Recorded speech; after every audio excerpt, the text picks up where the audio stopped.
Hai teman-teman investor, kembali lagi bersama saya di channel Sobat Saham.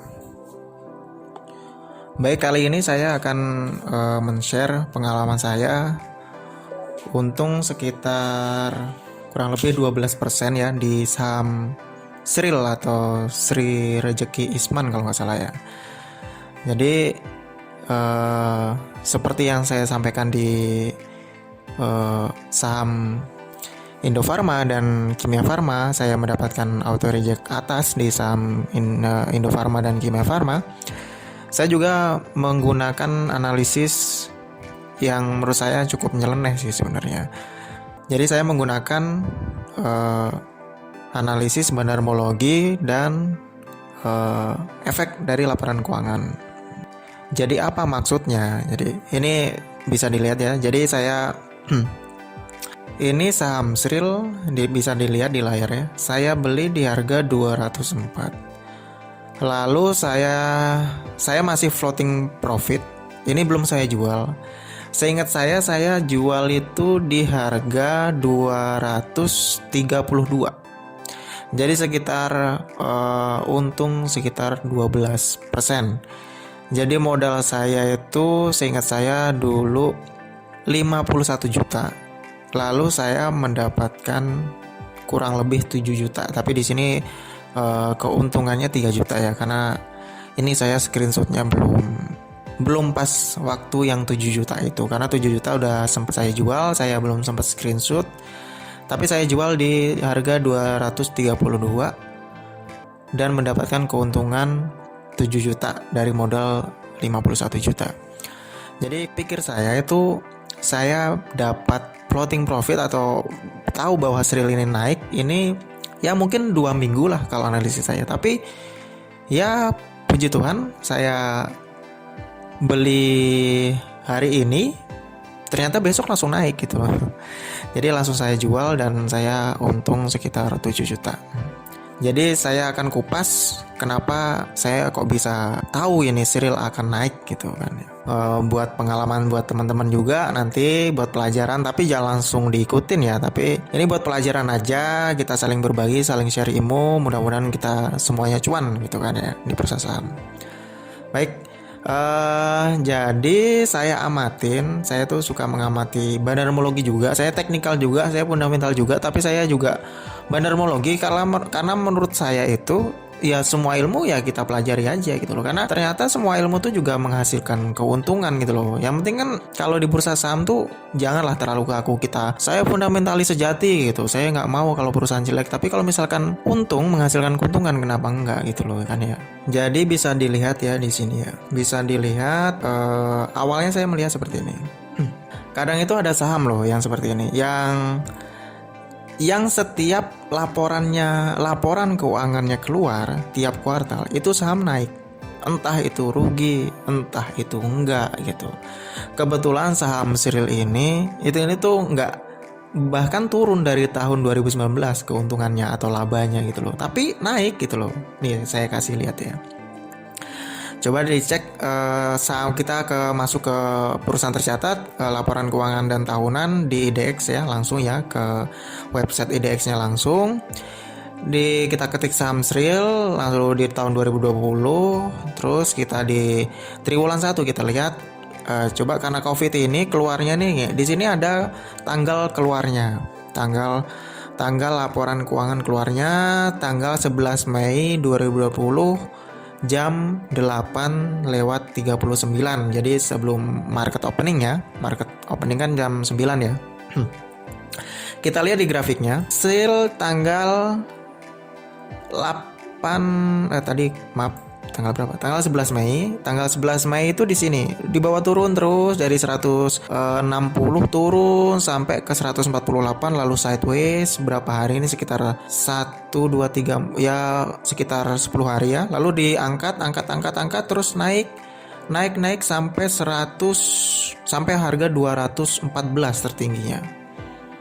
Ya kan? Loh, mungkin ini kebetulan ini gitu loh. Masa ini jadi ini? Iya, saya awalnya seperti itu. Lalu kita lihat, kita ketik kita ketik di triwulan kedua, kita cari 30 Juli ya, 30 Juli. Kita lihat di 30 Juli. Nah, 30 Juli ya. 30 Juli itu dijatuh harganya setelah laporan keuangan kuartal 2 keluar tanggal 30 Juli 2020 jam 9:22. Dilihat tanggal 30 Juli di bawah turun terus diangkat naik, terus langsung naik dari harga, kalau kita beli di sini dari harga 186 diangkat sampai harga 236 seperti itu, 236 ya. Ya kan? 236. Jadi ada pola di sini. Setelah laporan keuangannya turun, diangkat naik seperti itu, kan?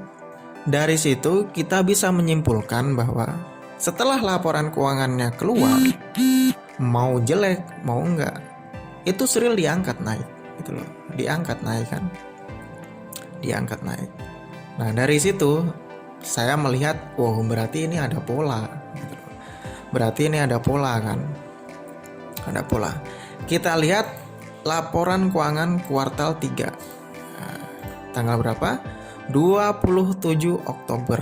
27 Oktober ya. 27 Oktober 2020 jam 13:30. Kita lihat di 27 Oktober.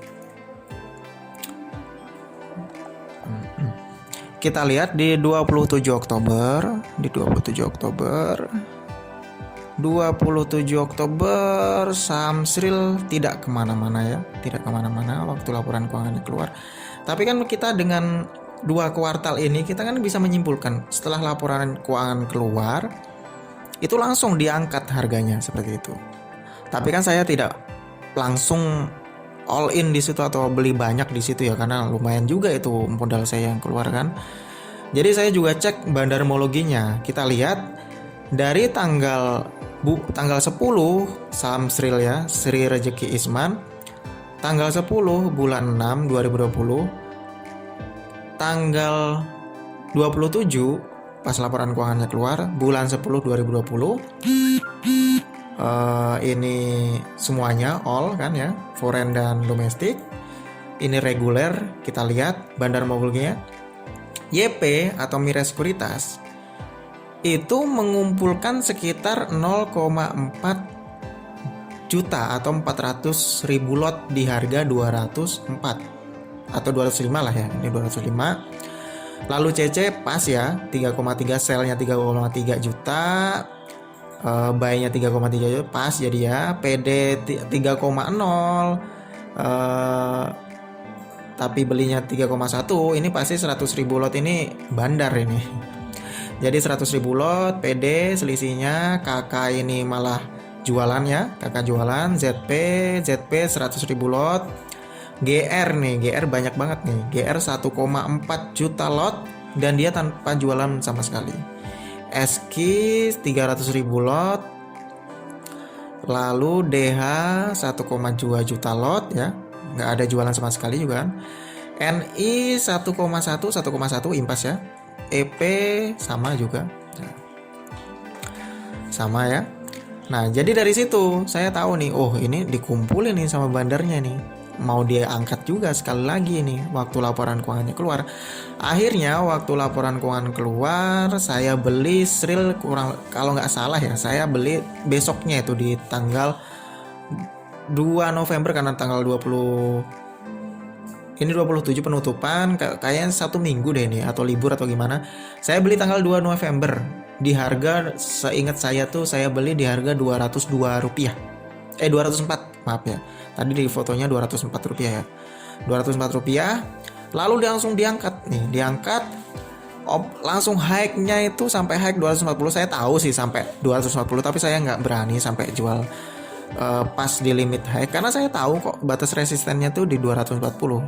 Tapi saya tidak mau rakus, jadi saya jual di 232 dan akhirnya saya mendapatkan sekitar profit sekitar 7 juta dengan modal 51 juta seperti itu. Jadi inilah bukti kalau bandarmologi ini juga berefek juga gitu loh, berefek juga, bagus juga gitu loh untuk meningkatkan profitabilitas kita ya gitu. Jadi saya sih sebenarnya pasti fundamental tuh nomor satu gitu loh. Tapi kalau misalkan untuk beberapa momentum seperti ini, kalau kita jeli terus kita mau belajar bandarmologi, itu juga cukup menguntungkan bagi kita seperti itu. Cukup seperti ini saja gitu loh. Kita tahu nih misalkan nih triwulan 1 11 Mei tadi kan, triwulan 2 30 Juli, triwulan 3 ini polanya tuh langsung dinaikin. Ini masih sempat diturunin, saya berharap sih diturunin dulu ya, tapi karena saya takut, karena ini aja labanya turun dari tahun 2019 itu langsung dinaikin gitu loh, selisih sekitar 10 sampai 15 hari setelah laporan keuangan keluar. Nah, ini pada saat Oktober ini laporan keuangan kuartal 3 ini tuh labanya meningkat gitu loh. Saya takutnya nggak diturunin, langsung dinaikin, makanya saya langsung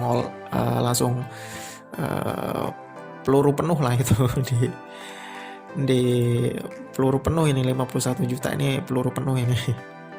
Masih sisa 6 juta sih, tapi ya sudahlah. 51 juta.